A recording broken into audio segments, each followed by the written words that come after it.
हरे कृष्ण दंडवत प्रणाम। तो काली आम पढ़ी थे उपदेशामृतर प्रथम श्लोक।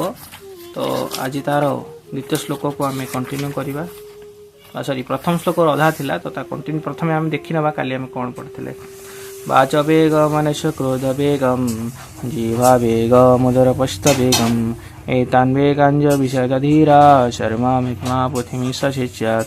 अर्थात जो शांतशिष्ट व्यक्ति बाक वेग मनोवेग क्रोध वेग एवं जिहा उदर और जनेन्द्र वेग को सह्य करें से समग्र जगत में शिष्यत्व ग्रहण करने को योग्य विवेचित हुए। तो ये कौन कहुला जे निजर बाक वेग मनोवेग क्रोध वेग और जिहा एवं उदर जनेन्द्र वेग को सह्य करें समग्र जगह में शिष्यत्व ग्रहण करे योग्य। अर्थात से भक्ति एमती स्तर आसे से सब जगह निज शिष्यत्व बोली ग्रहण करें। एवं से आम पढ़ते कौ पर्यटन गोटे चोर एग्जाम्पल नहीं जी कि चोरी करे एवं दंड पाए तथापि से सुधरे नहीं। एवं तापर आम हस्तीर एग्जाम्पल नहीं एवं तापर आज आम नेक्स्ट देखा जो आम कल छाड़ी जे सेहीपरि केतेक ख्रीष्टाधर्मावलंबी मैंने अच्छा जो मैंने पाप स्वीकार करिया गिर्जा जाती से मैंने भावती जे धर्मजाजों सम्मुखें पाप स्वीकार करने द्वारा एवं किसी प्रायश्चित करने द्वारा सप्ताहव्यापी पाप फल भोगर से रक्षा पाइपर। किंतु जो मुहूर्त शनिवार पार हो जाए और रविवार उपनीत हुए से पुनर्बार से पाप करने आरंभ कर दियंती। यही आशा जे परवर्ती शनिवार दिन से क्षमा लाभ करेंगे। यह प्रकार प्रायश्चित से समय सर्वश्रेष्ठ बुद्धिमान राजा परीक्षित महाराज निंदा करिसेंती। कारण एक प्रकार एमती है आप भगवान सामने को जाए क्षमा प्रार्थना करुँच किंतु परवर्ती मुहूर्त आप पाप कार्य करुँच। तो परीक्षित महाराज यहाँ निंदा करुँच समय। तो नेक्स्ट आम देखिले तो तुल्यवान बुद्धिमान सुखदेव गोस्वामी परीक्षित महाराज योग्य आध्यात्मिक गुरु को भाव राजा उत्तर देते प्रायश्चितर संपर्क विवरण आभ्रांत बोली अनुमोदन कर गोटे पुण्य कार्य बल गोटे पापपूर्ण कार्य को निष्फल करा ए दृष्टि आमर सुप्त कृष्ण चेतन जागृत करने ही प्रकृत प्रायश्चित अटे। तो प्रकृत प्रायश्चित अर्थ कौन प्रकृत प्रायश्चित सहित प्रकृत ज्ञान उपलब्धि जड़ित अटे। एवं एथिलागि एक मान निर्धारण प्रणाली रही जिते जड़े व्यक्ति विधिसम्मत स्वास्थ्य रक्षा प्रणाली अनुसरण करे से रोगाक्रांत हुए नहीं। हाँ मनुष्यर मौलिक ज्ञान पुनरुत्थान केतेक निर्दिष्ट नीति तालीम नेबा आवश्यक। तो यहपरि आगु आगु लिखा जाइए एवं सेपरि आगु आउट बहुत सुंदर एग्जांपल दि जाइए जमती कि कौन था बेंग।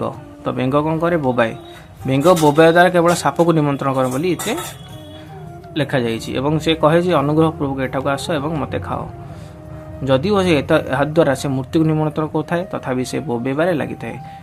तो बेंग कौन करे देखिए माटी तले थाए एवं सब बोबो थाए एवं ताद्वारा से कौन करे साप को निमंत्रण करे एवं साप आसे ताकू खाई दिए।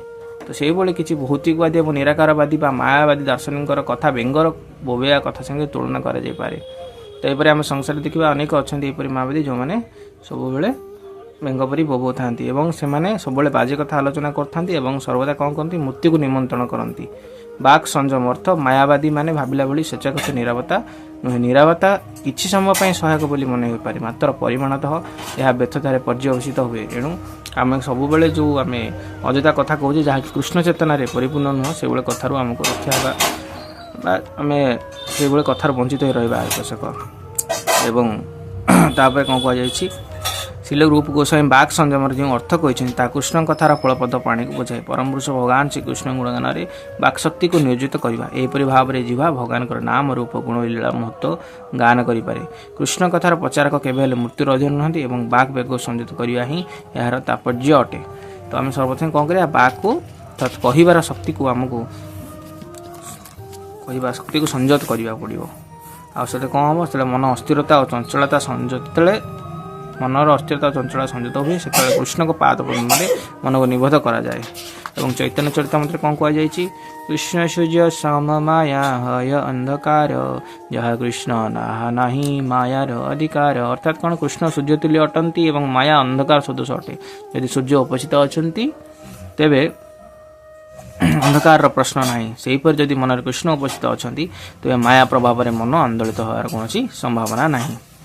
हाँ तापर कौन कहुई से क्रोध को आयत्त कराए। आम क्रोध को संपूर्ण भाव बंद कर न पारू किंतु आम जब केवल भगवान और भक्तान निंदाकारी क्रोधान्वित हो तेज कृष्ण चेतना आमे आमर क्रोध को आयत्त करिपारू। भगवान श्री चैतन्य महाप्रभु जगाई मदाई नामक दुई पापचारी भाई को राग करथिले, कारण से नित्यानंद प्रभु गाली देथिले और आघात करथिले। तो होइतला कोन जेतले नित्यानंद महाप्रभु को जगाई और मादाई नामक दुई जन कुरार्थु कौन करथिले तांको मारी थिले। से समय चैतन्य महाप्रभु तांको ऊपर क्रोधान्त होई थिले। नित्यानंद महाप्रभु गाली देथिले, आघात करथिले ना से। तो श्री चैतन्य महाप्रभु तांकर शिक्षा कष्ट कौन लिखते तृणादपि सुनिचे न तररपि सहिष्णुना, अर्थात घास ठारू नीचतर एवं वृक्ष ठारू अधिक सहिष्णु होगा उचित। कारण जड़े प्रश्न पचारि पारे तो भगवान कहीं क्रोध प्रकाश कले, जमीक चैतन्य महाप्रभु जगाई मिदा को मारिया आसी क्रोधान्त होते से समय। तो ये मर्म है जे निज प्रति होता समस्त अपमान सहयोग भगवान प्रस्तुत, किंतु जिते कृष्ण तांकर शुद्ध भक्त निंदा कराए तेतले जड़े सच्चा भक्त क्रोधान्वित हुए और दोषी विरोध में अग्नि सदृश कार्य करे। तो जेपरी हनुमान जेपरी आम करते लिखाई हनुमान कथा आगे मध्य हनुमान क्रोधवशत लंकार अग्नि संयोग कर देते, मात्र से भगवान रामचंद्र का समस्त भक्त पूजित होते, कारण से कौन करते भगवान को सेवा करते। तो यहीपरि आम आम क्रोध को कौन कर भगवान को सेवार विनियोग कर। तो आग को अच्छी आम आग को पढ़ा जीवावेग विषय। तो यहाँ काली आम जाना। ठीक अच्छे। हरे कृष्ण, धन्यवाद, प्रणाम।